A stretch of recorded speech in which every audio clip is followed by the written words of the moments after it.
to another episode of Beyond the Stable. Today I'm joined with someone you're definitely going to know. It is Ellie Fredericks.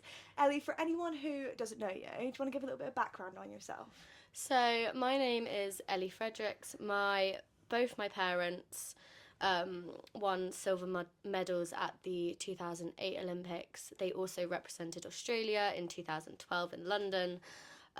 We're currently based here in Wiltshire. I have been my whole life, and I event up to 4-star, and I've got a couple horses, well, probably more than a couple, but ranging from 6-year-olds doing novice all the way up to my top horse, which is currently going to step up to 4-star.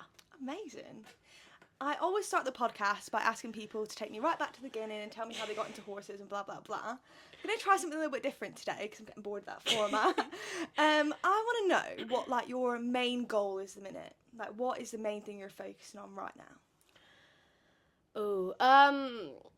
So currently, I want to go to Buccleuch, do the 4-star long, because it is the week of my 21st birthday. Oh, cool.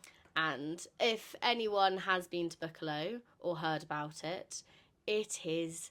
The only thing my mother has said to me is it is a bloody good party. Okay, so I thought it's kind of fitting, even if the horse goes tits up. Yeah.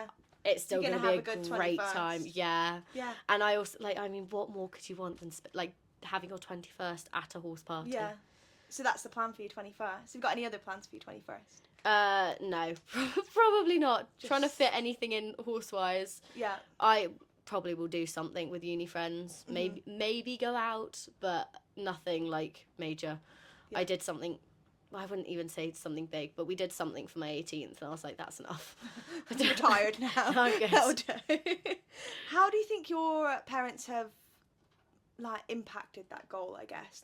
Do you think something that they've done or the way you grow up has changed what your focus is now? I think, obviously I think it does. They are riders. Yeah.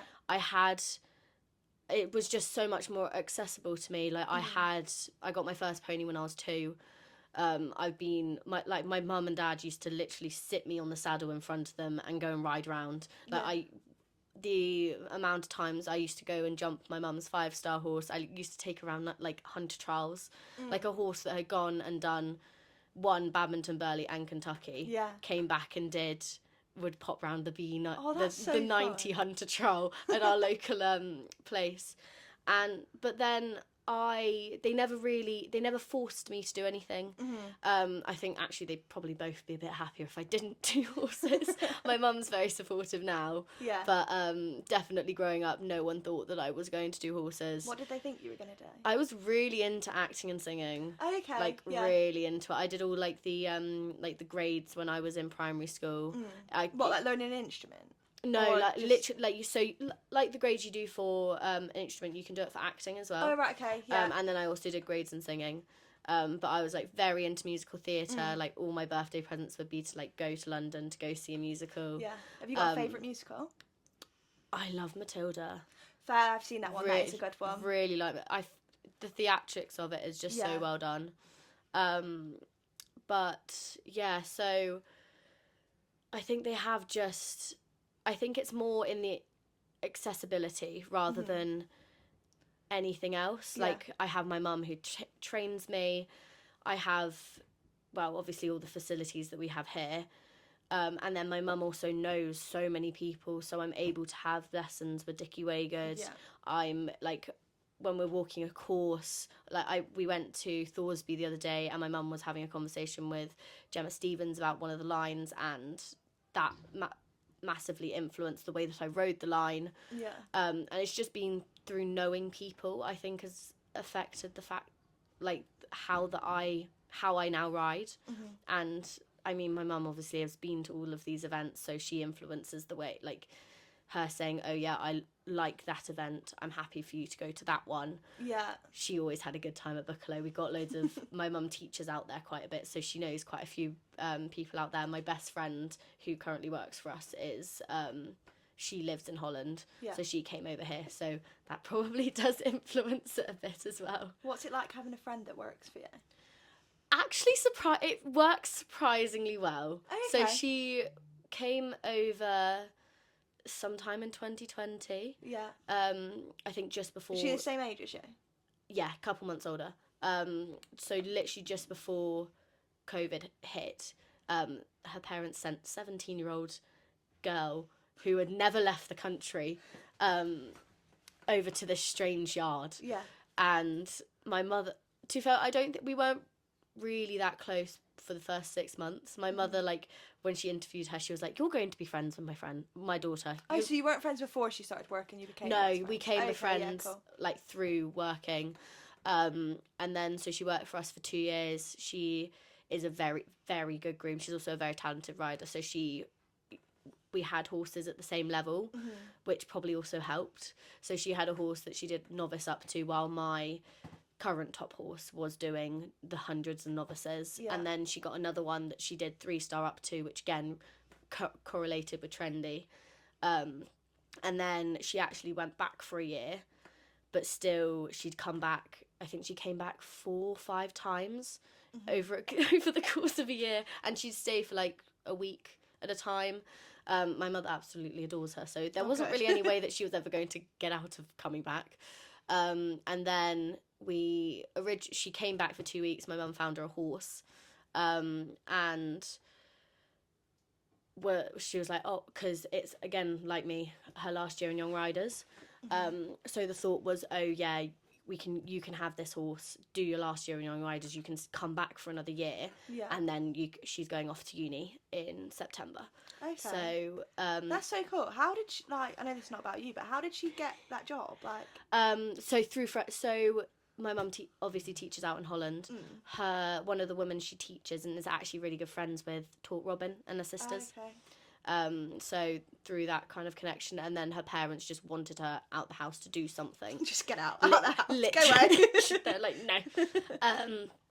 So she didn't really want to, she wasn't very good at school, so she wanted to come do something horsey, and Renata just connected her to my mum, and my mother just interviewed her, obviously on Zoom, and really liked her. Yeah. We get quite a lot of working people, so. Yeah. How did you find school and stuff?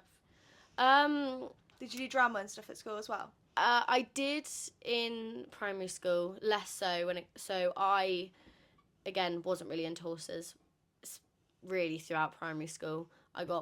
I then stopped riding for a whole year, came back, and my mum, I don't really know why, she doesn't ever really give me a reason why she did, but she bought me a little spotty Appaloosa, who was absolutely useless. I love him to bits, but he was absolutely useless. Like, could not jump. I think trying to getting him over a 90-centimetre fence, that was like an accomplishment. Yeah.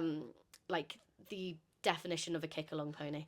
But I did my first event on him, and then the ball started rolling with eventing, and I did more of it. So I was very lucky. I literally went to, you probably would have passed it, I went to school literally 2 minutes down the road. Yeah, we did pass the school, to be fair. So I would come back to my school. I kind of got to 3rd form and realised that, or year 9 I think, that if I just missed the hockey ball, I didn't have to go and play matches on a Saturday. And I could also then miss games and come riding. Yeah. So that soon picked up, and my school was actually really good. Like, I'd missed quite a lot of Saturday school to go to events. Oddly enough, when COVID hit, it was a lot easier because my teachers absolutely loved me. So I was just like, yeah, I've got an event. Can you please just do it on Zoom, and I'll do it afterwards. I promise. I'd be walking the course and have the Zoom meeting in my pocket, and I'd just text them beforehand being like, yeah, sorry, I'm in a field in the lorry, the Wi-Fi's really bad, so my microphone's not working. Sorry. So, like, logistically wise, it worked really well. Personally, I just didn't like school. Just didn't enjoy it? No. Did you have a good set of friends and stuff at school? So we had a group of like 5 to 6 of us who got on really well.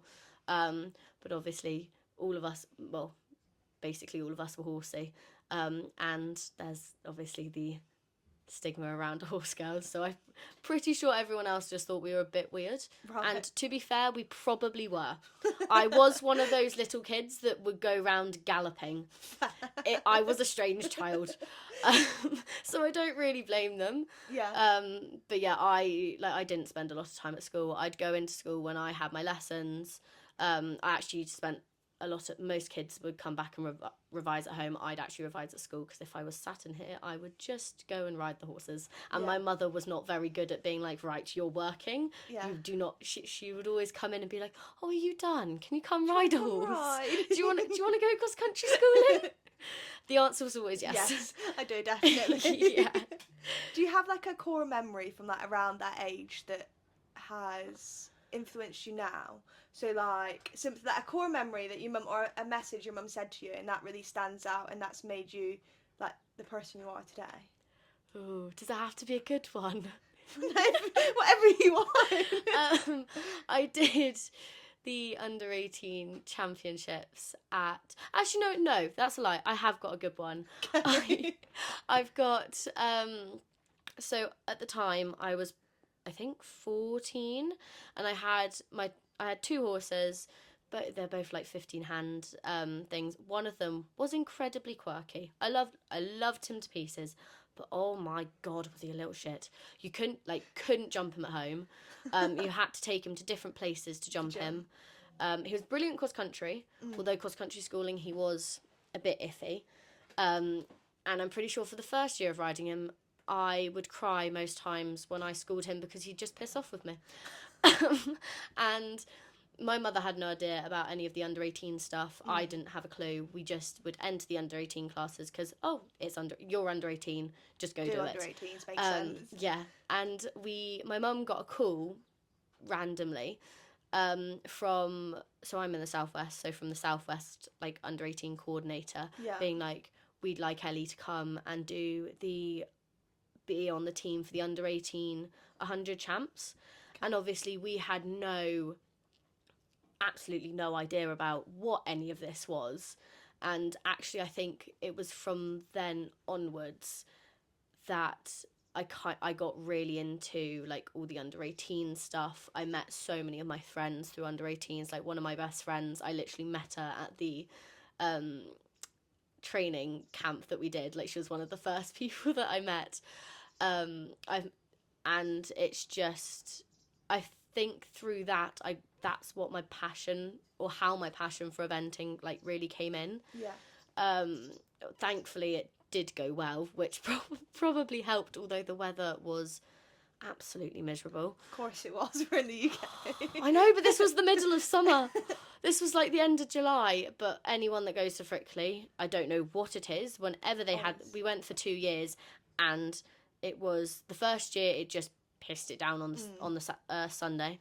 The year after, the whole of the cross country day and the show jumping day, it was miserable. Like they were having to put straw and shavings down on the way to really walking into the stables. It was that bad. God, that is really bad. How do you think so you mentioned your friends and stuff you had at school. Are you still friends with them now, or did that fizzle out? A couple of them. How are your friendships now different to then? I wouldn't say they've changed that much. I'm quite lucky.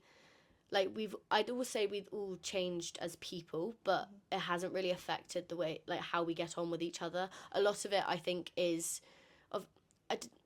for me, when like all my school friends, a lot of it probably wasn't the fact that we majorly got on, but it was the fact that we were like, or at least your school friends, you're in the same class, you do horse things together. Yeah.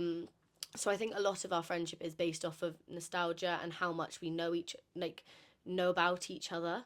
So I don't think it has drastically changed. I don't see them that much. Quite obviously we're all at different places, all at uni. But when I do, obviously you have so much to catch up about that it just kind of feels a bit like old times. It's really nice. Yeah. Have you ever struggled with friends coming from like the family you come from, like everyone, because your mum's quite well known in the equestrian world? Has that ever affected your friendships or anything like that, or has it always been okay? Not that I know of. Yeah. I think the only thing that has affected is thankfully my friends have laughed about it, but obviously we did NSEA, which is like the school's like riding teams. And my mum... Was this at school? Right? Yeah, no, at school.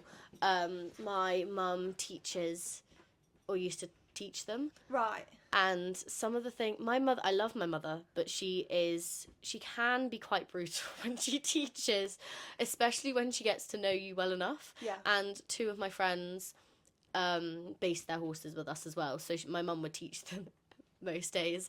And,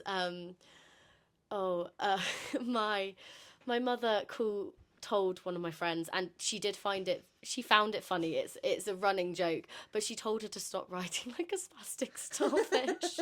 And she told me, and I was like, I had to apologise profusely for my mother, but she didn't mean it in any mean way.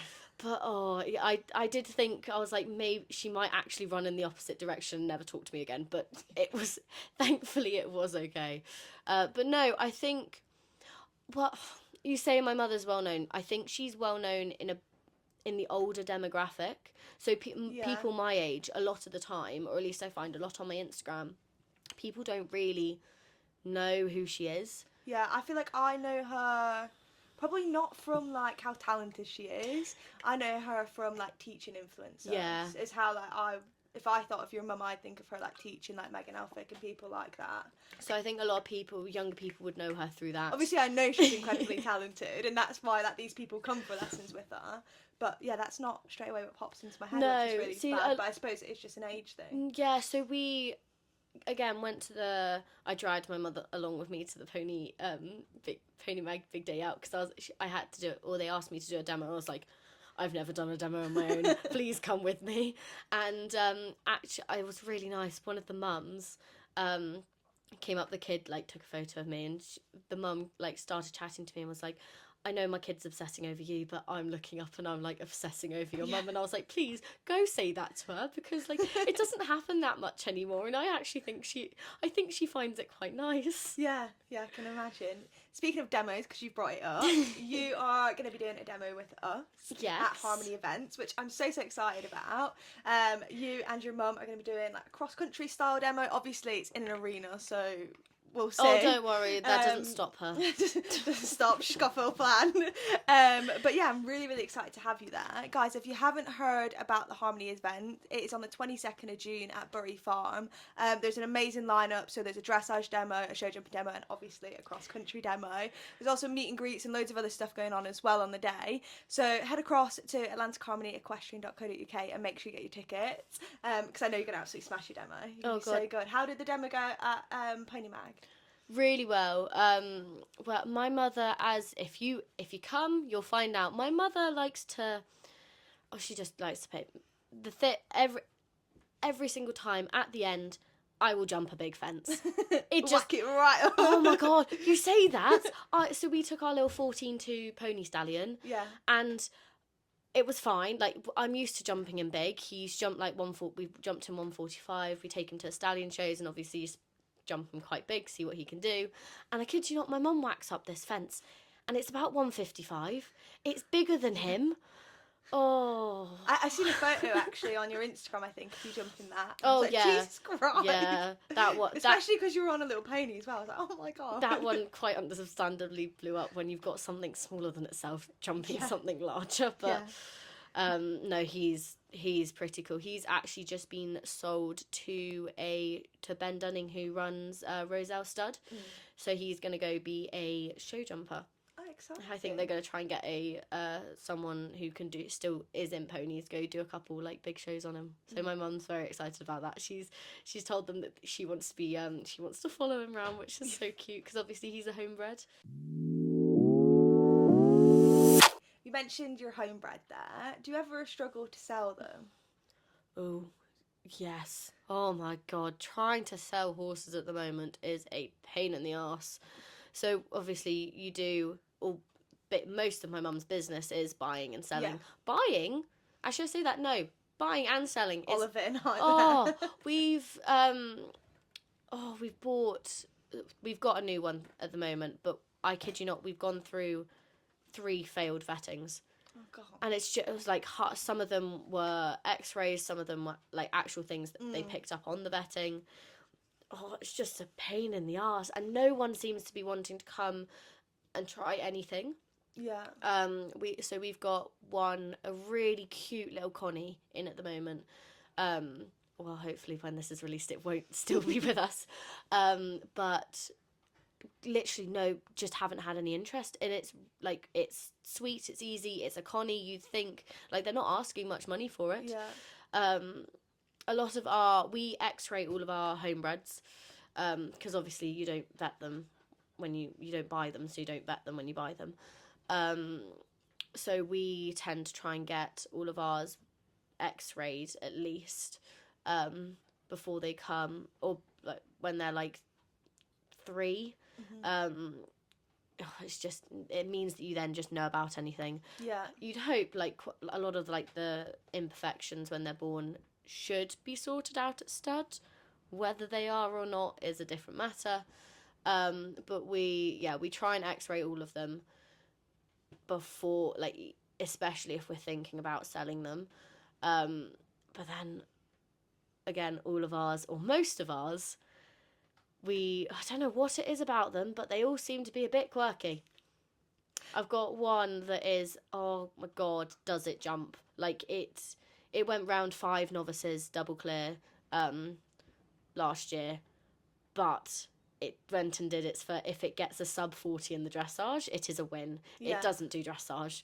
I went to Rectory Farm and it threw the towel in the dressage. Oh, but then my mother was so pissed off with it. He was supposed to just do the novice, so jump round the 110. My mother was so pissed off with it. She stuck him in the 120. He jumped clear.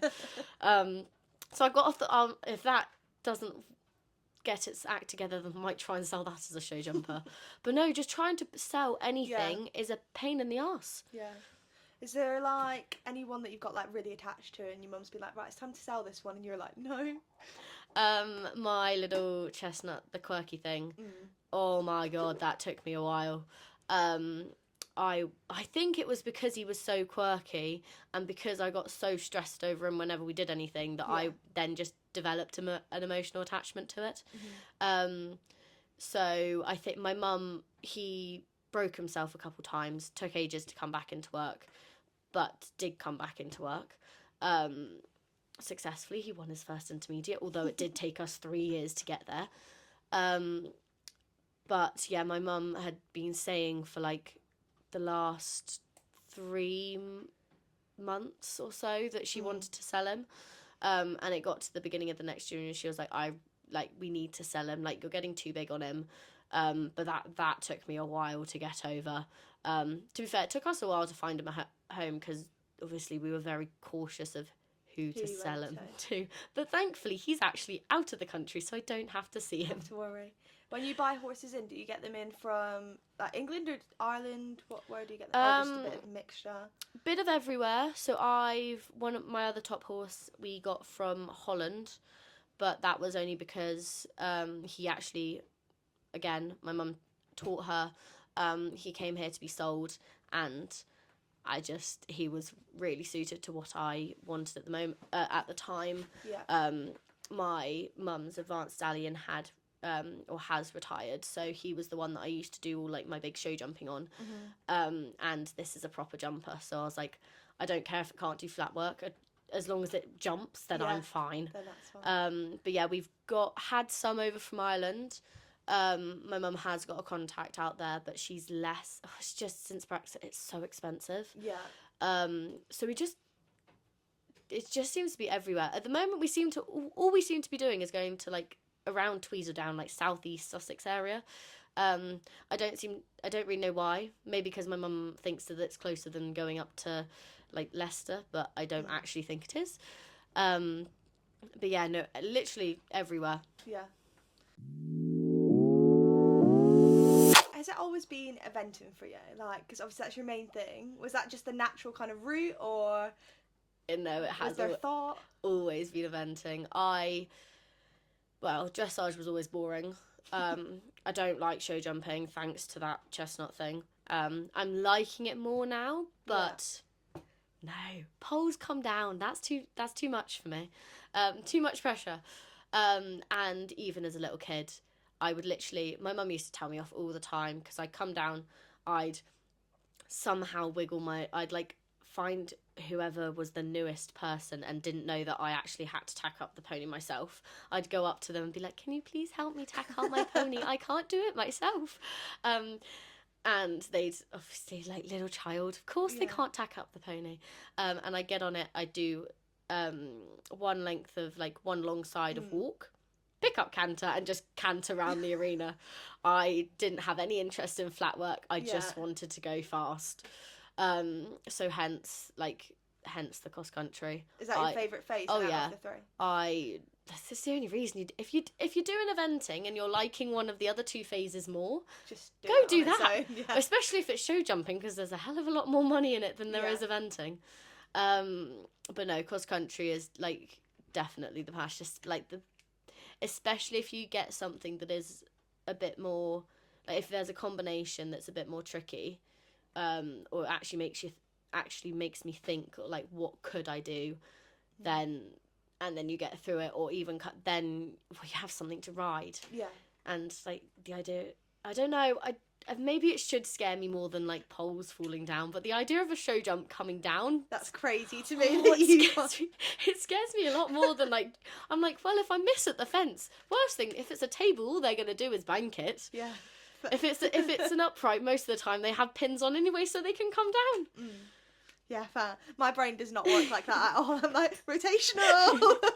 Maybe it's just, to be fair, I have had very good horses, so they're all fairly good with their legs. And I'm very lucky. I've only really had one, like, bad fall in my life. So I haven't, like, actually injured myself properly. What was your bad fall? Oh, I went to, I could show you the video afterwards. It's, I went to Bicton in was it my first? Yeah, my first 2-star.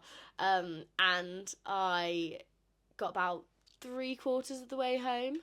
And I just missed. Very simple. I just missed. And my horse, the only way I can say is he literally, like, ploughed into the fence. Okay. And, like, neither of us flipped over. The only thing, he pulled his muscle really badly, to the point where, like, when I had eventually fallen off, they thought he'd broken his leg because he wasn't putting any pressure on it. But no, I was fine. I needed a new hat, because I had a massive crack down my helmet, and I've still got a scar from where he studded me. But I got on my chestnut and went around the whole course. Like, I think I was the last to go because I had to then be checked out by the doctors and have, like, ibuprofen and, like, wrap up my leg and stuff. But then I went round and I was quite happy. Have you never had, like, a major confidence knock then? I do with show jumping. I'm not the most confident show jumping, hence my show jumper. But not cross country. No, I was a little bit nervous because I actually went back to Bicton and jumped the exact same fence on the horse again. Because I was like, we were cross country schooling. I was like, well, he's got to get over it. Well, more to make sure he wasn't, like, unfazed. But again, like, he was a bit dumb as a horse. So, like, in a good way, like, it didn't faze him. Like, he wasn't, like, he came back and he, like, wasn't scared of jumping or anything. But no, I've had more confident knocks, show jumping than anything else, and I'm not good when it comes to horses that rear. We had, oddly enough, a homebred, actually the mother of our 14-2 stallion, called Bella, who has now gone and is loving life as a broodmare. It's what she's probably meant to do, but that was, like, I love her, but she was a bit dangerous to ride. That was scary. When you're coming around a turn and they just start bronking, it's not the most fun. How do you get over the confidence knocks? I think I'm quite good, and I literally just force myself to do it. So a lot of the time, like, people, if I come round a corner and I can't see a distance, oddly enough, to a show jump, I will, unless it's, like, huge or I'm, like, not great at the level, I'll just keep coming, and I'm like, I've got to see a distance. Something's got to happen. If I keep circling, then I feel like I get in your head, and you then give yourself an option to get out of it. I'd almost prefer to crash through the fence, but go, than give myself an option out. Because if you're in an arena at a show jump, at like an actual competition, you don't have the option. I'm not recommending it to anyone. But also then having, so I've got, oh God, how many, oopsie, Trendy, Leo, AD, Connor. Oh, and then I got 7 to ride at the moment. So I actually almost, trying to remember them all it is surprisingly difficult.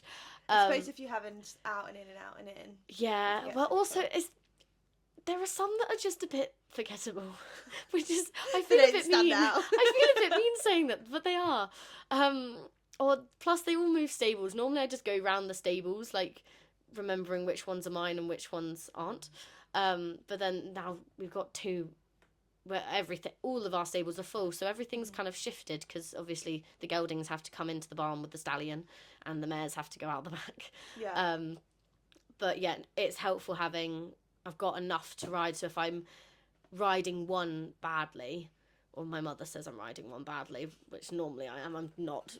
I'm either in my head or I'm just not being able to see a distance on that horse. Normally I can ride another one and it's fine, because oddly I carry if I'm so trendy, I will always be more nervous show jumpinger, whereas oopsie, if you try and ask me to do a dressage test, I'm like, no thank you, because I know I think I don't carry my lack of confidence from horse to horse. It kind of stays with each horse. Yeah, whatever the issue is there. Yeah, so if I'm having troubles with one, I can get onto another, and it's almost like a reset button, because you're on a completely different horse, and all of my horses go completely differently. That is such a good mindset. I'm very jealous of that. I've had quite a few confidence knocks, and I'll get on something different and I'll be the same. Like, it's no different to me. When I had my first confidence knock, actually, to be fair, so I used to go to like a school, like it was called Brooksby, so it was like a horse school, and I used to go there, and I could get on anything and do whatever they asked me to do there, and then I'd come home and ride my own and I couldn't do anything, and it was so frustrating. I was like, why? It's so annoying. You know when you're like circling, so say you don't go and you catch yourself on that circle, how do you get off of it? Exactly. How do you get off of it? What goes through your head though? Are you like, come on, get yourself together, or what? What do you think? Either, it depends what I'm on, what I'm doing. Yeah. I'd either get off of that specific circle, jump something else, then come back round to it. Because a lot of the time, I have a thing. To be fair, I'm actually. I've got to say it differently. It's not I can't do. I struggle to do. I'm doing like sessions with a girl called Katie Pinn who helped. I had like a couple sessions with her. Unfortunately, I couldn't afford to keep going. But she was really, really good. I'm doing one of the. She's doing something for her uni dissertation or research, and I'm doing something to do it where I get a couple of sessions. And she's like, it's got to be put, like, it's not you can't do it, it's you are struggling to do it. So I struggle to do a left-hand turn. Okay. So my mum will, thanks to the joys of having my mum, is you change your line. You come off the other rein, go further away, stay out for an extra stride, look at something different. My mother's, the one thing, and if you come to the demo, you will find out, counting. My mother is a big one for counting. Yeah.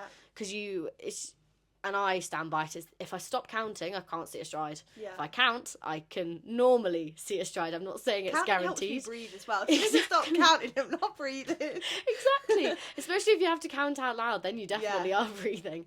So it's like, honestly, just go and jump a different fence, change it. You just can't. I feel like if I keep going on a circle or focusing on that one fence, then it's almost your brain is, you're stopping yourself from being able to do it because you're going in a pattern, and then the horse is on that pattern. You'll probably end up turning to the fence and them not expecting to jump it either.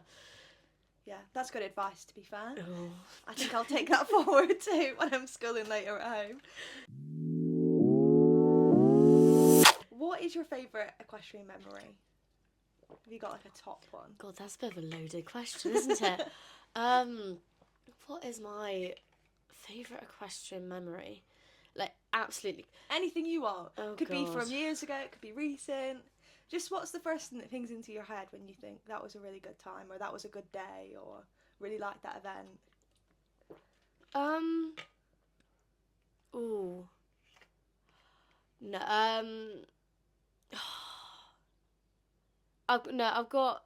it would be probably my win on Trendy in the 2-star short as a 6-year-old. So we bought her a year before as a end of her 5-year-old year. Yeah. She couldn't do dressage, was very, like, we got her from a dealing yard in Sussex. She came from the Goresbridge Shales, hated people, absolutely hated, still does, not a fan of people. Yeah. And she'd been tuned quite well, so she, like, drastically drifted left when she jumps, and she jumped about that high over absolutely everything. Was scared of most things as well. But she took to eventing quite well. I did my second 2-star honour at South of England and was in the lead, led the dressage, had a pole down, but so did the other person, was in the lead going into cross country. And the time was really tight, so I rode her quite fast, and I just fucked up a distance, and ended up having a 60. So she got round, was fine, but obviously I was a bit miffed.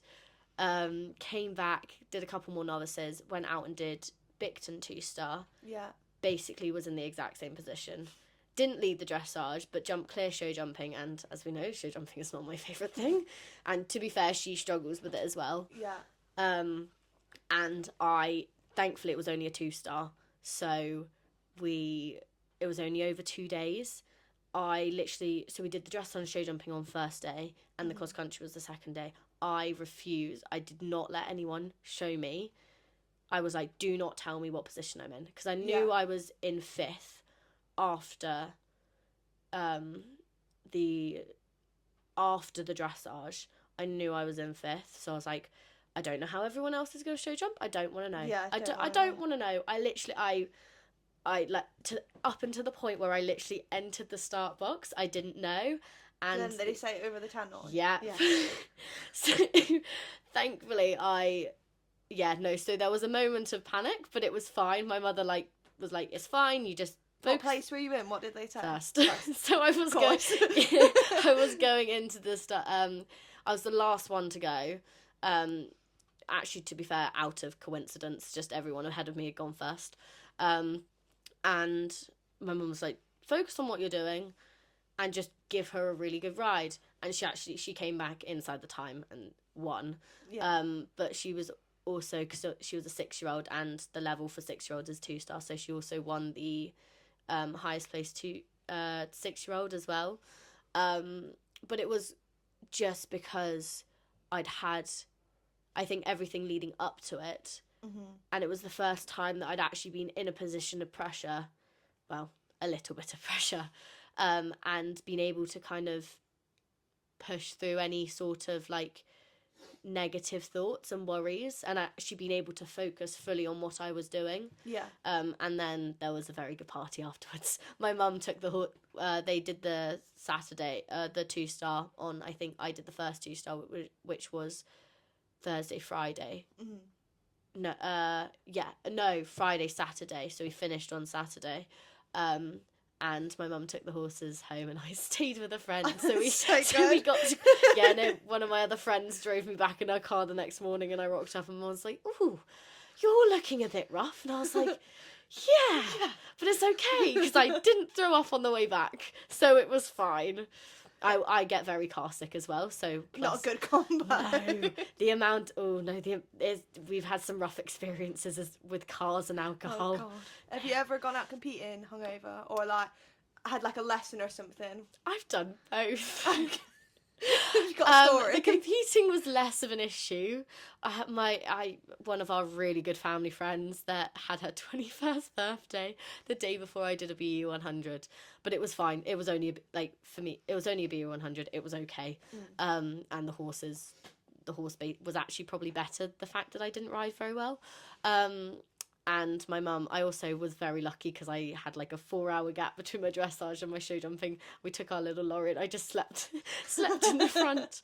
But no, I think my worst one was I had 2 lessons with Dickie Waygood, who is like, he's like the train. He does have an official role. I just can't remember what it is. I can't remember the name of it. He basically he organises not the world class program, but like the top eventers. Like he will go to chef de keep. I think that's the word. I think of the teams that go with British eventing. Yeah. So he's a very important man, and I had 2 arena cross country lessons with him. I had what we call our Val ball, so our like Valentine's ball the night before. And I think I got there. I slept on the way. It was only about an hour. I slept for about an hour on the way up there. Yeah. Threw up before my lesson. Oh, Thankfully in the loo, it was okay. In between my 2 lessons, and then it was fine. And I had a whole baguette on the way home. God, I don't think I'd be able to go in for the second one. I'd be like, no, that's enough though. Oh, my mother doesn't. There's no. You're not. You have to. You have to. You're the one who got hungover. Oh yeah. Oh, we went. I had another. Oddly enough, this was like 2-3 years ago. Whenever I was still in school, and we went out. I had another Dickie Waygood 2 lessons, arena cross country this year, and we went out the night before. I didn't drink though. I was being the designated driver, but my mother was like, if you come back and you are hungover the next day, I'm not taking you. I was like, it's fine, I'm not doing a drink, it's okay. So yeah, there's been multiple occasions. Yeah, oddly enough, I try and plan, like our closest night out is Bath, and obviously all the girls are the same age as me. Yeah. We all get on really well. So, and we do we like to go out, especially them because they're not up at uni. So yeah. I go out about once a week. We have our like Wednesday night socials at uni, which are always a bit interesting. But they like to go out, so we try and do it when something isn't going on. Yeah. So we went on Wednesday this week. Rather than we were like, oh, we could have gone. What's the day? Friday, tomorrow night. Yeah. But there was the possibility that I was having to go to Larkhill, and I was like, I can't do that again. I really can't. My mum was trying to convince me to go. She wanted to enter Tweezledown on the Sunday after badminton Saturday. I was like, I'm sorry, no. I'm refusing. Not doing it. 1 horse in a B100. Fine. She was trying to get me to ride 3, and I was like, I really don't think that's a smart idea. Especially if they're not my horses. I don't think I can do that. For anyone wanting to get into eventing, would you have any tips? Pony club, NSCA, anything where there is... I think pony... Not that I did a lot of pony club, so I'm probably not the best one for that one. But no, anything where there is an organisation where you've got the people on hand, even under 18s. Yeah. Like, contact British Eventing. I know it's expensive, but you've got other options. If you do pony club, you can... I'm pretty sure there's discounts to do it, like, for your actual membership now.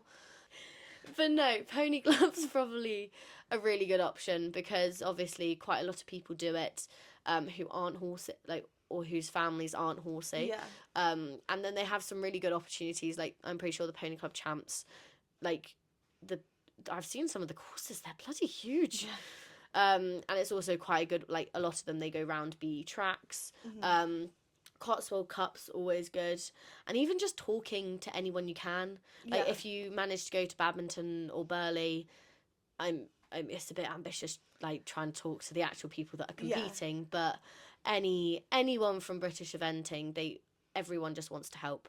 The thing that I love about the equestrian community is most of the time, most people do, like if you ask a question or you need to borrow something or you don't have, or you need some help somewhere, most people are willing to help. Like walking a cross country course, especially if especially if it's at a big international like Thorsby, you're walking the 2-star, you might bump into Podrick McCarthy and he might give you a hand with a line.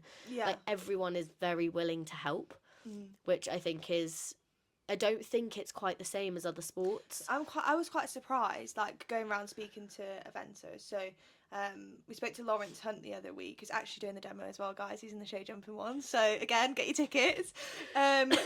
But he was saying like how helpful and friendly everyone was, like out eventing. Like he was saying he went somewhere and he forgot his saddle and he borrowed a saddle off someone. Yeah, I've and done that before. That's crazy. That I don't know, because I guess because I'm not that competitive in the sport, I just kind of do it as a hobby. I expected the higher you up, the more nasty it got, but obviously not. No, I think, oddly enough, I think it's actually, I'd say it's it would be the lower levels that would be worse. Yeah, a bit more I'd say, well, pony trials, they scare me. The mothers scare me. That gives me like, it's the same, you get the typical like pony club mums. Yeah. That kind of gives me that vibe. But no, you get, most of the time, obviously it's a bit different when they're, like, you can't always expect them, like, professional riders to be at your beck and call. Like, if they're going around badminton, let them focus, maybe find the right moment. Yeah.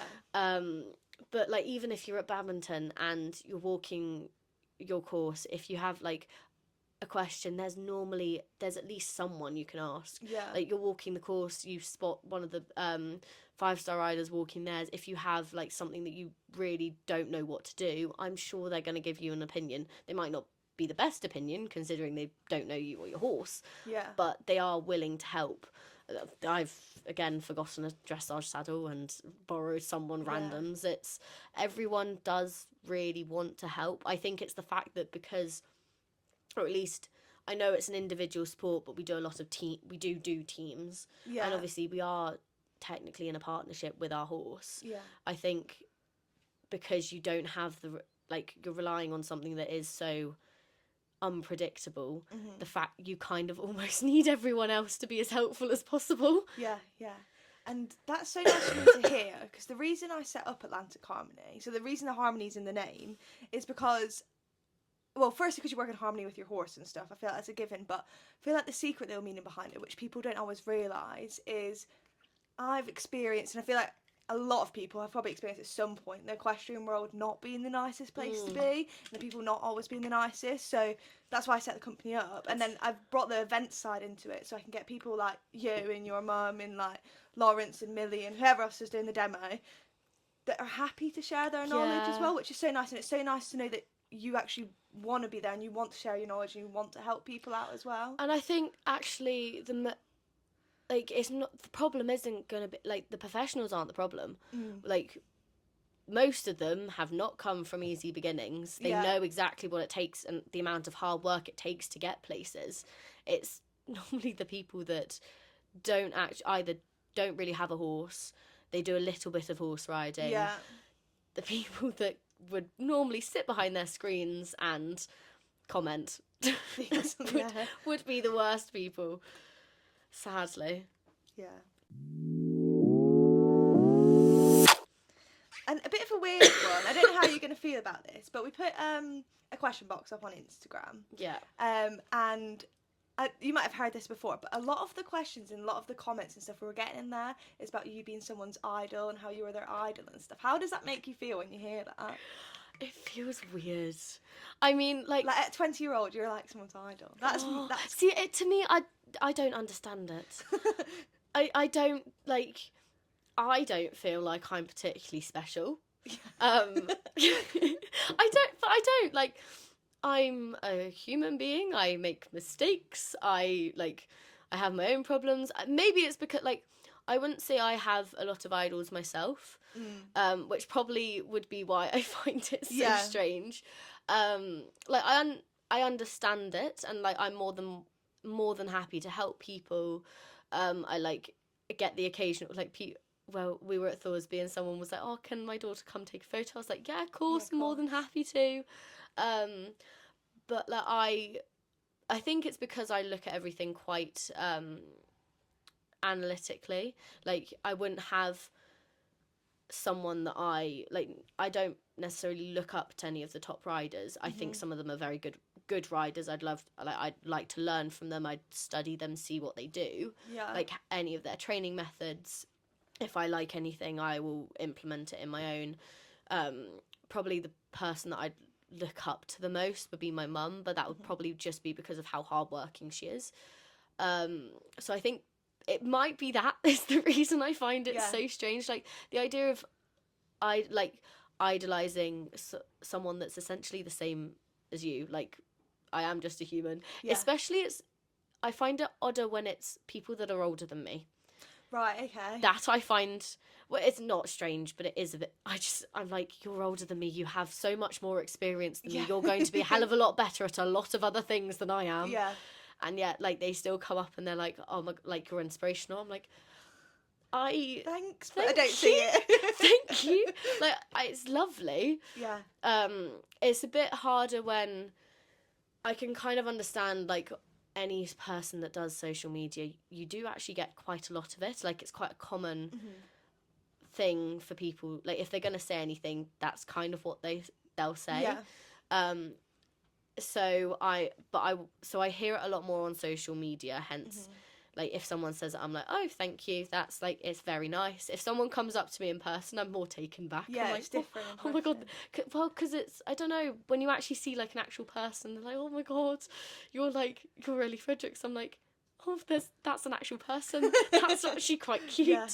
It's really easy to just see the numbers, isn't it? Like on socials. You Oh, just yeah. Like you forget like it's actually real people. Oh yeah. And they look up to you and like looks like, you know how you look up to people for advice and they do that for you. Yeah, it's just very odd. Yeah. I think it's because, well, as I said, I'm very analytical, but I also I've approached social media in a slightly different way. Like I'm not or at least I don't count myself as an influencer. Yeah. I wouldn't get a lot of like not in the way that like Megan Elphick or Millie would, like the comments, like the people that do idolise them. I wouldn't get that amount. I think you'd be like possibly be surprised, like not in the way that I'd like, think, at least. The people, everyone who queued up to meet you at Pony Mag and stuff. Yeah, but I wouldn't get that at like in normal like everyday events. Like I wouldn't get approached through that. But I think that's because I have different, or I think I have a different audience than other people. Like or at least I think a lot of my followers are would be more like people that are doing B90, B100. Oh, really? Yeah, I think, or at least that's what I think so. You think that, but then I follow you on everything, and I don't do B90. I think I forget how many, like... The percentage of people who actually can get to that level is actually quite low. Yeah, and also, when you actually think about, for me, my Instagram, I don't actually... In my mind, there aren't that many followers, but then if you actually think if you've seen that many people in the room, they wouldn't even fit in a room. That would be a bit scary. You might need to be outside. It's a weird thought. Like imagine trying to fit all of Megan Elphick's Instagram followers in like a room. Yeah, that's it's a really weird thought. Yeah, it's a lot of people. How do you find balance in everything? So I know you say you don't look at yourself as socials, but you still do your socials, and obviously you event and you're at uni and stuff now as well. Plus you've got to balance friendships and everything. How do you balance all of that? Not probably very well. Yeah, no, not. It works. Yeah. Not easily, but it does work. Oddly enough, when I was at school, it was a hell of a lot easier. I think it's because you have so much more structure compared to uni. Yeah. And the workload's just different. I don't know how I used to do it at school, because I swear I have less work to do now. Yeah. Maybe it's because I probably have more horses. It might be the fact I have more horses. But yeah, no, hence why a lot of my friends that I have are, so I've got my like uni friends, most of which either are on, I've got a couple on my course, then most of them come from the equestrians society. Yeah. You will find a big thing. Most of my friends are horsey. And actually a lot of my friends are the girls on the yard, because I'm around them You're here all the constantly, time, and it's just a lot easier to stay in contact with them. Yeah. Because they are just there. Like, all I have to do is, if I'm working in here, I can be like, I can pop next door and just sit in the accommodation and talk to them for a bit. Like, it sounds bad, but I don't often have, like, if I'm riding all day doing my schoolwork, I don't actually have a lot of like energy to do anything else. So if I then want to go and see my friends, like, planning, I have to be, we've got our calendar and I live by my calendar. Literally, I live by my calendar. Anything I'm doing, even if it's going and like going out to dinner, I put it in the calendar, because then at least my mum knows and she doesn't plan something. My mother loves last minute plans, which just adds a little extra thing. You get used to it. The plan changes about 7 times a day. But yeah, so especially like my old school friends, if we do anything, it has to be pre-planned. I do try really, so it was my friend's birthday on Thursday while I was up at Thorsby, and she was like, right, I want to do something. We were supposed to go up to Cardiff and actually go on like a hike up one of the hills in the Brecon Beacons, wherever it is, I can't pronounce the name. We looked at the weather and we're like, ooh, maybe no thank you. So we actually just went on a walk around, like, by her house. But I was like, right, I can do this day. I'm like, if I'm doing it, I'm doing it. I'm scheduling it out. We're going. So like, I do try and make time. Social media, whenever I have time. I think I'm doing more so now, like, working with brands, which I haven't really done before. A lot of it has been like, I've just been sponsored by people, and my sponsors have generally just come from the brands that I work with. They're not overly fussed about like specific posts. They understand that the fact that we have an agreement, like, I'm wearing the stuff, it's all like, it is all over my Instagram. Like, I don't have to like dedicate anything for it. Like, obviously, like, specific things I get, but I'm starting to do more like gifted things. Which actually takes so much more time, because I can't, like, most of the time I'll just be jumping 5 horses and my mum might get videos of 3 of them, so I can edit that. When you've actually got something that you have to create specific content for, it's a little bit more difficult. I can imagine. And also, like, trying to fit it in with everything at the yard is also quite hard, because like, the yard has specific times of when everything gets done. Like, it's not as if I have 2 horses and if I feed them and turn them out at 9 o'clock versus 6 o'clock, it doesn't make much difference. Like, all the horses get turned, like, or at least most of my horses are turned out every day. So if I want to use them for any videos, it's got to be done before 4 o'clock. That means I then have to ride everything. They get fed at 3, so I've got to ride everything before all the girls that go in for lunch. So it's just getting kind of like getting a balance between everything. It's a lot easier when I'm home for like a specific amount of time. Like, weekly when I'm up at uni, I do 3 or 4 days. I'm supposed to do 4 days. I normally do 3. Where do you go to uni? Cardiff. Okay. So it's not too far. It's like 2.5 hours door to door, if I'm lucky. Well, that's if my mother, or if I'm extra nice to my mum and she pays for my taxi to the train station. So yeah, I'm there 3 to 4 days. I'm back at the weekends. And actually it's easier when I'm up at uni because I have more free time, because I'm not doing all the horses all day. So actually, now that I'm on holiday, I have trying to keep posts up as near impossible. I'm very behind at the moment. It when I go back to uni, it'll probably get a lot easier. But yeah, it's just finding any time. Like, I do schoolwork while we're driving in the lorry. Probably not particularly productively, but I do it. Editing as well in the lorry anytime. Like, my mum does a lot of the driving just because we don't really need 2 cars to be driving back and forth. Yeah. But yeah, it's life is busy. I'll put it that way. Yeah, I can imagine. What does like a typical day look like for you then? Oh, I suppose it's all a bit different. well, no. So the girls start the yard about 7:30. Me and my mum get here we try and get here for 8. My mother's always late.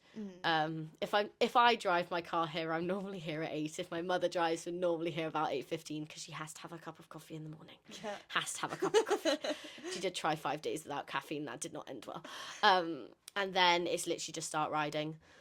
I tend to, at the moment, cause my mum's riding a bit more. She wasn't the last couple of weeks because she was just teaching. Sometimes if she's not in the mood to ride, I just ride all of them. Yeah.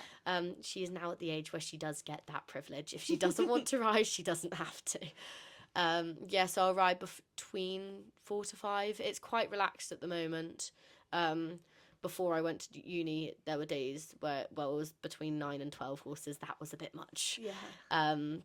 But the girls are very good. Like, they'll normally have the first one ready, and then I can ride it, bring it in, wash it off, and they'll get the next one ready. Yeah. And then ideally I finish by about 1ish.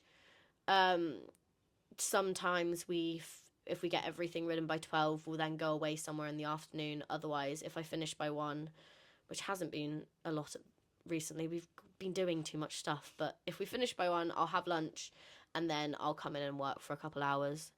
Or get as much uni work that I can get done. What are you studying? Philosophy. Okay. Do you enjoy it? Yeah, I do. As much as I would enjoy any sort of course, I am not particularly academic, which is great when you've got a lot of reading to do. I'm also dyslexic, so that's really helpful.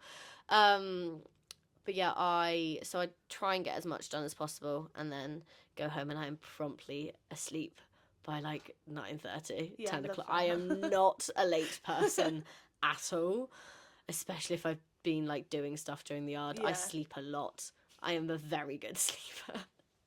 I love that. If you didn't know, this podcast is powered by Atlantic Harmony Equestrian, which is an equestrian clothing brand. If you want to shop any of our products today, me and Elliot are both wearing the black quarter zip. You can head across to the website, which is atlanticharmonyequestrian.co.uk. We put a question box up on Instagram, and we had some like dilemmas and stuff through. So I'm just gonna ask you some of those. Okay. I cannot tell you if any advice. I cannot guarantee that any of my advice is going to be useful in any way, shape, or form. I can give it my best shot, but I can't guarantee anything. Okay, the first one we've had is, how do you manage your nerves out of venting? I feel like we've touched on this a little bit. Yeah, no. You don't really get nervous, do you? Oh, I do. For the show jumping. Oh yeah, no. I used to have like proper. Well, no, I used to just get very stressed, like especially on shrimp. I used to I'd cry before I went into a show jumping round. Really didn't. I just get overwhelmed. My mother's useless as well because she gets stressed. I found, so I now use my show jump trainer, who is the only trainer that I have separate from my mum. Yeah. If he's at an event, I try and get him to warm me up, because then it's just someone that's completely neutral. They're not stressed about it at all. Like, if you miss, then it's fine. He's just like, right, you just need to change this. It's all very logical. I think having a really good plan in your head's very helpful. Like, I like to know exactly what I'm doing. It sounds a bit excessive, but like any turn, I like to know exactly what to do and think right before I go in. Like, go through exactly what you're going to do. It's a bit easier cross country because, well, I feel like there's just more to think about cross country, whereas like show jumping, you don't have like, I don't know, it's just, I try to make sure that there's enough for me to think about because it distracts my brain. Breathing's very helpful. Keep counting. We love some counting. I can guarantee you it will be brought up. It will be brought up. But yeah, no, counting's very helpful. Yeah, and controlling your breathing. Making sure, like, even just noticing if you're breathing a bit quicker. I've done loads of exercises with Katie recently. Yeah. Just about different things that you can do. Like thinking that you are feeling grounded, like just taking time to kind of process what you are actually feeling. And most of the time, just like, it is supposed to be fun. Yeah, Like try enjoy it. little nerves I get. I think little nerves make you, like, if I didn't get nervous, it would be thoroughly boring. But I just quite like adrenaline. But it is supposed to be fun. Like, Yeah. you don't need to go and put a whole bunch of pressure on yourself. I know it's a lot easier said than done, but like, what's the worst thing? Okay, having a fall is probably the worst thing, but you don't think about that. But realistically, most likely, the worst thing that's going to happen is you're going to have a pole. Yeah. And is that the end of the world? No. You can go do another class. There will be another day. Yeah. Like, I think a lot of people put a lot of pressure on themselves. We've got a girl at the yard who is always like, her mum always texts me before she goes to a competition. She's like, can you just give her a little pep talk? And I'm like, yeah, like, I'm happy to. Like, I literally talk her through, and I'm like, what are you nervous about? She's like, I don't, like, I'm nervous, like, she's gonna fall. And I'm like, how many times has that happened? And she's like, once. And I'm like, how long have you been riding? A long time. Yes. So, like, realistically, you can't think about the bad things. Yeah. It's more than likely going to go well, or at least better than you anticipate. If you're thinking negatively, it's probably going to go worse. Like, it's a lot easier said than done to have a positive mindset, but it does actually help. Yeah. Okay, we have a little dilemma. My horse is very hot and rushes into jumps. How do I fix this? It's quite a big question. No, oddly enough, it's very common. So we do a lot of trotting with all of our horses, specifically our babies, but all of our horses. If we ever go try a horse, we trot them into everything. Now, it is the bane of my existence because you cannot see a distance in trot, and it is normally leads to quite uncomfortable jumps if you miss the distance. Yeah. But they can't run in it.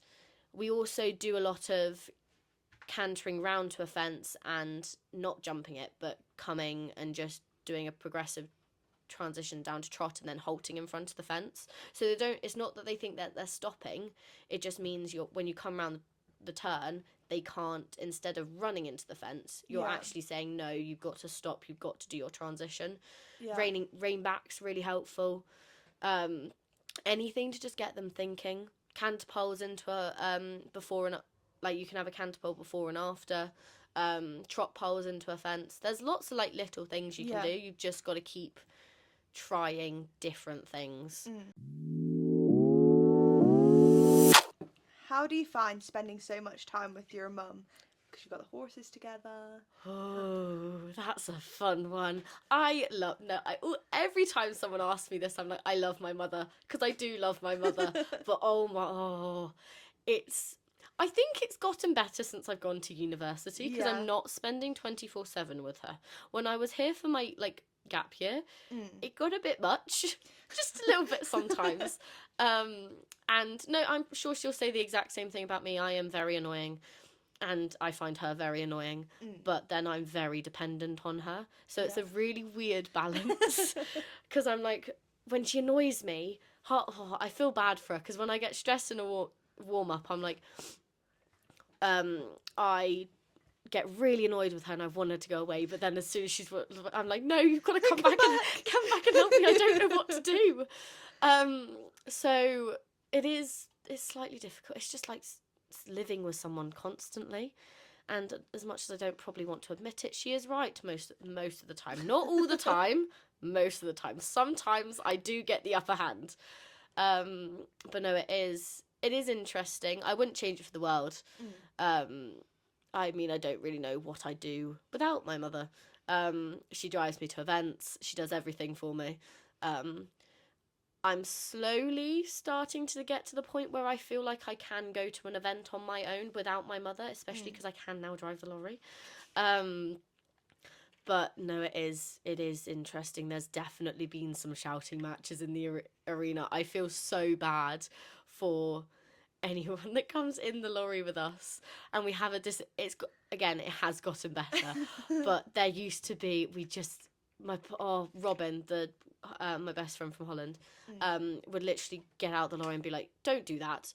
I hate it when you guys do that. When you two," because she would always sit in the middle, and we'd just be bickering each other, and she'd just not know what to say. Bless her. But no, it has gotten better, and I think actually the older I get, the better it will get. Yeah.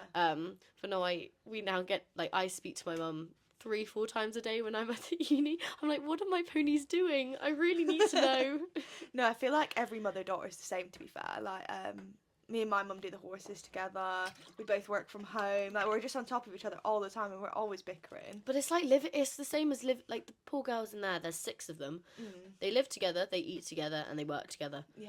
Like, you are going to find each other annoying at some point. There's going to be, like, as far as I'm aware, there hasn't been any, like, this is the first group of girls that we've had in there that nothing's actually happened. Like, there hasn't been any major arguments yet. Fingers crossed. Yeah. But when you're living together, it is like, you will find things that do annoy each other. Oh. Okay, the next one we've got is, how do you perfect your jumping position? Yeah, no, I get it a lot. Oddly enough, I think one of, like, the most commented things across my social media is to do with my lower leg. I really wish, like, everyone's like, oh my god, how, like, not an exaggeration, like, I get questions most of the time about how I improve my lower leg. I really wish I knew. I'm pretty sure a lot of it came from just sitting on really naughty horses. Yeah. Like, again, the chestnut horse would stop, he'd buck, he'd turn. My current 6-year-old likes to have fits, that's not the right word, tantrums. And he will just start bucking or rearing, or, well, he doesn't really rear, but he kind of bunny hops. And then a lot of the horses I've had have been quite quirky. Yeah. So I think I learnt quite early on that if I grip with my knees, I stay in place.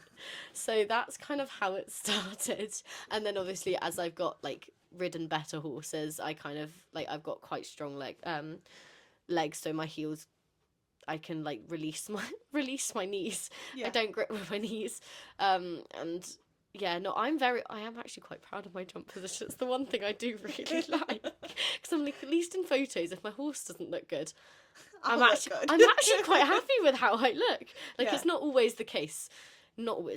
Like, sometimes there's plenty of videos of where my Trendy's jumped a fence. I haven't expected her to jump it so big, and I literally flop, and I'm like, if the world ever sees that, I might die. But it's no, I think it just comes with experience, strength.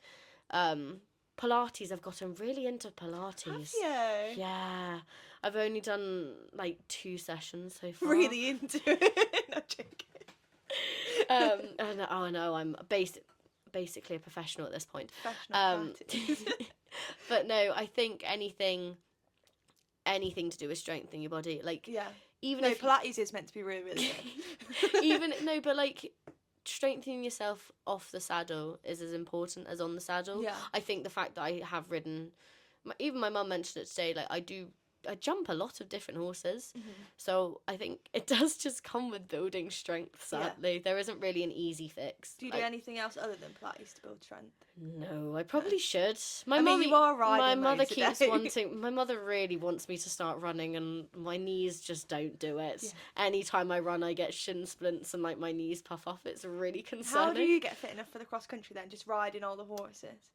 Yeah, I'm probably not fit enough to go cross country. If I do a 4-star long, and I definitely would need to be fitter. I might get my mum to I'll get her to chase me on her little electric bike for the schooling whip. That might actually make me run. She'd probably find a lot of enjoyment out of that. Right, the last question we have is, do you have a favourite venue? Oh, I've got a couple. I really like the Woosby. Yeah. We've gone the last 3 years, I think. And I don't know how they managed to do it, but they managed to run every single year. And normally the amount of rain that they've had is astonishing. I loved Barbary, but obviously that now no longer runs. Yeah. So that one was a big one. I used to love going there. And then um, Le Lion in France. I think it's just because it's got the the Young Horse Championships, but it is like, if you haven't seen any of the photos of the cross country fences, I highly recommend Have a googling them. look. Oh my god! Like, they have a spider fence. Like, it's literally a spider with legs. Oh my That god. the, they expect 6-year-olds to jump it. Jeez. They've got they had a trumpet the year that I went. We jumped a lion. I jumped a frog in the water. Yeah, they've got some really cool fences. I think that definitely adds, and oh my god, the crowds that you get on Saturday. I haven't been to that many big events, but like, you go to like some of the big 4 stars and you think there's quite a lot. No, this is like, you're galloping along the string, and I am generally concerned that I'm going to whack a French person in the head with my stirrup. It is that close. How do you get the horses prepared for the crowds? You can't. You can't just gotta hope and pray. The one thing people say about Le Lion is it is either the make or break of a horse, because you go at you take them at a 6 and 7-year-old. Yeah. They've got to be pretty special to stand, like, because so they do dressage and show jumping in a massive stadium, and then the cross country is obviously, you've got all the funky fences, but the people. Like, so even when I took Trendy as a 7-year-old, her eye, like, she literally went out and her eyes went like, oh my god, what do you, like, because you literally can't see anything. You walk the course and we do a lot of like pinpointing. So like, I'm gonna jump this directly to that tree over there. Yeah. And then you get the people, and all of a sudden you can't see where that. you're going. It's a bit scary. And then obviously, if you fuck up, you've got a lot of people watching.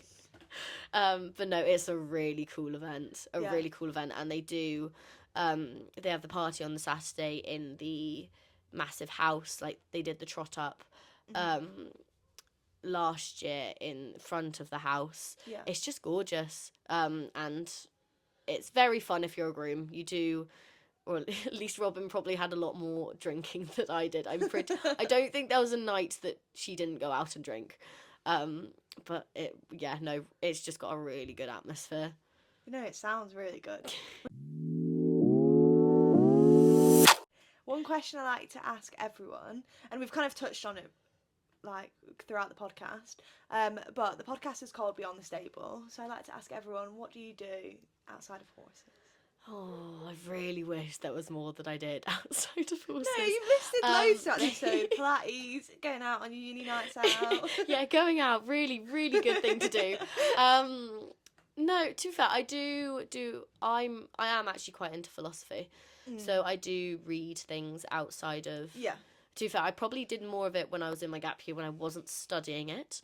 But no, I do read things outside of like the course. Like, I read like philosophy books. That sounds weird. They're not like, like the ancient philosophy books. They are modern. Yeah. But no, I find that quite interesting, and it's quite like, even the thing, like, you find little snippets online and stuff. It's just, it's quite fascinating. Like, why do we think the way that we think? No, it is interesting. I would love to, if I went to uni, I think I would have loved to have studied philosophy. Yeah. Oh, there's a very big, too fair question. Oh, actually, I have a question for you, if that's... For me? It's Ellie's podcast now, guys. I feel a bit pressure, I'm scared. And I actually, to be fair, I don't expect you to actually have an answer, because I don't have an answer. Okay. But what do you think philosophy is? It's like... Oh God, I'm scared. It's like the way that we think, and like, so I always think, because my friend does a bit of philosophy, I don't know what area she does or anything like that, but she speaks a lot about how, so she works a lot with like kids with disabilities and stuff like that, and it's all like how their mind works and affects them through school. That's what she's studying at the minute. But I know like it's loads of different things. It depends what area it is. This is the problem I have, because people always ask me, and I'm like, I'm a first year student.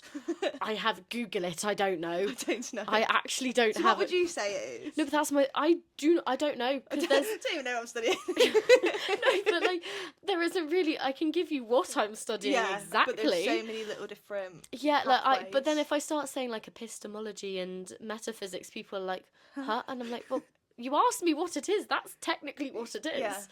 But yeah, no, I always find that quite entertaining. People always ask me, and I'm like, maybe if I start asking people the question, when they ask me, I'll actually have an answer. I mean, my answer wasn't very good. No, but it's literally what I give people as well. I'm like, it's a lot of different things. It kind of depends what you're studying. Yeah. Because she looks like, I know not all of hers is philosophy, but she looks like data and stuff. Yeah. And I think that's the boring side of it, is the vibe I get. Oh, She hates that part. You say that. Well, I entered this degree. I don't do maths. Not in the slightest. And if anyone that does like maths like properly, they do things called truth tables. Right. I can't tell you what they are. They define it's literally like statistics. Tells you like the probability of something happening or something like that. Okay. That's probably very wrong, but it's my idea of it. But it's like all the like mathsy symbols. Yeah. I have to do that. Not being me. No. I'm like, what? No, I promptly don't like it. No. Yeah, fair. Not my kind of thing. But sadly, you don't get a choice. We're travelling up and down the country, as you know. We're here with you today. Have you got anyone that you would love to see on the podcast? Who do you think would be a good person for us to go visit? Could be a professional, it can be an influencer. We've had a bit of a mixture of the two. Whatever you think. I actually think someone like Lissa Green would be really interesting because I don't think she's particularly well, her mum would be very well known, a bit like mine. I don't think she'd be massively well known because she has done a 5-star. Yeah. But she's every time I've met her or anything I've heard, like any sort of social media thing she's done, she's very down to earth.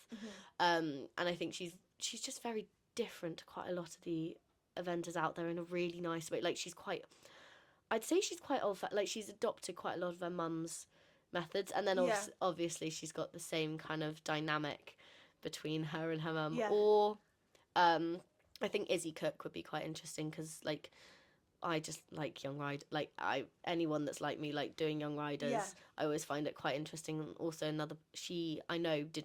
I don't think she didn't do A-levels, or I don't know how far she went in school. So she really did do the kind of abandon ship. Let's go for it. But I think that would be quite interesting because I'm sure she does have other options, but like horses are her main focus. Do you think you'll do anything with your philosophy? No. I'll do horses. I wouldn't do. I'm not that into teaching, so if anything happened to me horse-wise, I probably wouldn't go into teaching. Yeah. I'd find something else to do. Either I probably would be some sort of horse-related or do something philosophy-wise. Yeah. But currently... Fingers crossed that doesn't happen. Yeah. Well, as long as I don't break myself as much as my mother, then we'll be fine. We did like a little pub quiz. Robin put like the LFE pub quiz together, and I think she said for the next one she wants to try and figure out how many bones my mum has broken. How many is it? I don't know. A lot. I know she's broken her finger, she's dislocated both thumbs, she's broken this collarbone twice, this one 3 times. Is this all from riding? Yeah. She hasn't cracked her head open as far as I'm aware. Okay. She's broken, I'm pretty sure, 12 ribs. Right. She punctured a lung, spiral fracture in her arm. She's broken her big toe. I know that one. And then she did all the things that she's done in her knee. Yeah. But that's a whole bunch of different bones together, so I can't tell you those ones. Sure. And then she's got a lovely massive scar in her thigh from where a horse, she fell and the horse went through her leg with like studs that big. It was, not great. I don't know why we all do it. Like, my mum, so she had a bad fall. She broke all of her ribs, 3 to her pelvis, 5 to her back, collapsed lung. Like, I don't know why we bother. Or, Oh, Shane Rose has like he's broken his pelvis. I think he's broken his leg. I can't remember. He had a whole list, and he's still wanting to go to Paris. Yeah, I'm like, no, it's crazy. okay. Yeah, I broke You my do that. femur riding, and I just thought, why am I even doing? Like, it's not even like it's my job. I'm like, why am I doing this? Why do I do it to myself? We love them that much. Yeah, I feel like it is a bit of a, like a drug. Like, well, no, as they're soon as literally. you start, like that's it. My mum's partner, unhorsey, completely unhorsey, very into rugby. Is literally like all horsey women are mad until proven otherwise, and I'm like, that is valid. It literally is. Like we have to be a bit mad to be around horses all the time. Yeah, literally. Anyways, guys, that is the end of this podcast. Sorry, a bit random. You're all at the mad. end. No, I've really enjoyed having you on as guest. Thank you. Thank you for having me. Yeah, and fingers crossed, people will all come and see you at the demo. Oh, let's So hope guys, so. make sure you go and get your tickets and come. You can meet Ellie and Lucinda and watch an amazing demo. Probably jump some big fences. Yeah, some big I fences. don't know on which horse, but there'll be big fences at some point. Big fences are promised. If you guys are watching on YouTube, make sure you're subscribing and liking. If you're on Spotify, make sure you're leaving us a review. And I will see you in the next episode. Thank you so much again. And I'll see you guys next time.